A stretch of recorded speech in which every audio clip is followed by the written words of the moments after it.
Well, to not be a slave or to not be in a red ocean. How about that? If you don't, I feel like nowadays, if you've ever read the Blue Ocean Strategy book, which I love, you if you do what everybody else does to get into their businesses, then you're going to kind of be where everybody else is at. And I don't want to be there. So I've found that most people feel things like building community, going to a farmer's market, exhibiting at a show, that's just too much work nowadays. It's too far away from laptop lifestyle. Also, if you build a community, for me, I get into products that I'm passionate about or would like to be passionate about. So that's just a personal choice. So because I am, it leaves community building open for me. If I'm into paper clips and I'm passionate about paper clips, Norm, every time we speak, I'm going to bring up to you how you're missing out because you're not in the paperclip community. Like, I'm really involved in it. I can be convincing. And having a community, for me, one of the most direct benefits for my products selling more, and that I would encourage people to approach it this way as well, is that I'm not as reliant on PPC. I have zero reliance on black hat strategies for launching. I just have my list. I have my people. And if I'm launching peanut butter or paper clips or insects, they want to support me and they want to buy it. So when you're doing this, what platforms are you generally working on to build the community? There's not a lot of great community platforms out there currently to build a local in-person community. The best one out there that I know of is meetup.com.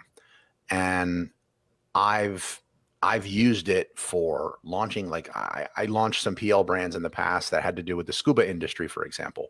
And what I did was I just collaborated with a scuba store owner, and I'm like, hey, look, I want you to offer these lessons on how to, get scuba certified for free. Air quotes here for those who are just, audio listening to this. Let me get on the screen. Right. So, I want you to offer it for free, and I'm going to kind of pay you on the back end. And I know that anyone first of all, I know that's going to be a huge magnet for anyone that wants to get into this. And that when I try to sell you my snorkel or like my mask, like you're going to buy it. Like it's nothing compared to the value that you receive from the group. So I've done that. We've launched dog grooming brushes by going to dog parks and creating meetup events at dog parks. And building community that way. But meetup.com seems to be the easiest centralized place to have it. And then like anything else, you want to be connected, not reliant on a platform. So many of the people in my group, shockingly, even with this huge number, we have each other's phone number. Like we can communicate on Telegram, WhatsApp, email. And that's really not the same as, and not to say that this is not a good thing to have, but like Facebook groups, I love them. They're very powerful. But let me ask you, like in a group of 10,000 people in a Facebook group, how many actual phone numbers do you think the founder of that group has of the people in that group? White hat or black hat? I know where you're thinking. But like on average, in the norm, it's the norm. You like that? The pun, the norm. There we go. In the norm. In the norm. So like in the norm, that is not the norm.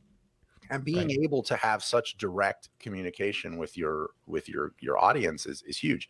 Another side benefit of it is, this has been said so much it seems cheesy, but being in a position of like leadership in your community, an authority. What is it? The authority, an authority in your niche, that has benefits. Sure does. Yeah, it has very real benefits. It does not happen by accident.